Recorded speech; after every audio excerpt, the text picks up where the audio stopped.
100च्या वरती उमेदवार निवडून आले महायुतीचे.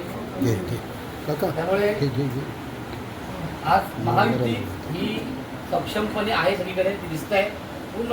कल्याण डोंबिवली मुंबई सगळे बघून महायुती सक्षमपणे आहे दिसत आहे. त्यामुळे महायुतीचं आता येत्या काळामध्ये महापौर असणार. चालू आहे काउंटिंग. आम्हाला 110च्या आसपास पोहोचणार. नाही भाजप किती आहे, शिवसेना किती अंदाज आहे? भाजप 50 आहे, शिवसेना जवळ 60 पर्यंत पोहोचली. आता एवढं सगळं ते आमचे नेते देवेंद्रजी फडणवीस साहेब, चव्हाण साहेब, एकनाथ शिंदे साहेब आणि खासदार श्रीकांतजी शिंदे साहेब हे जे डिसिजन घेतील, जे निर्णय घेतील तो आम्हा सर्व कार्यकर्त्यांना मान्य आहे.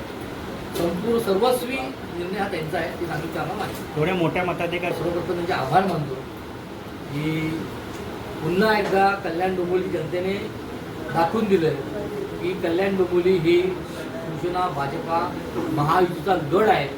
आणि सर्वांचे आम्ही मनापासून भाजपमध्ये भाजपा शिवसेना दोन्ही मिळून आम्ही आभार मानतो. विरोधी पक्ष आता त्यांनी लोकसभेच्या टायमात त्यांना सगळ्यांना EVM चांगलं वाटत होतं. आता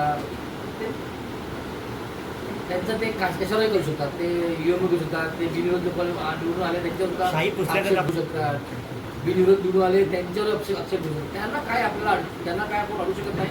त्यांना पूर्ण स्वायत्तता आहे, ते काही करू शकतात. त्यांना सगळं एकदम आम्ही खुलं आहे, त्यांनी काही करू शकतात. 122 पैकी आम्ही 100च्या वरती गेलो. आता ह्याच्यापेक्षा नागरिक आपल्याला कौल काय दिले आणि हा 110 पर्यंत जाईल अशी मला आशा आहे. आणि मी मतदारांचं मनापासून अभिनंदन करतो, आभार मानतो की मोठ्या मताधिक्याने आम्हाला निवडून देण्याचं काम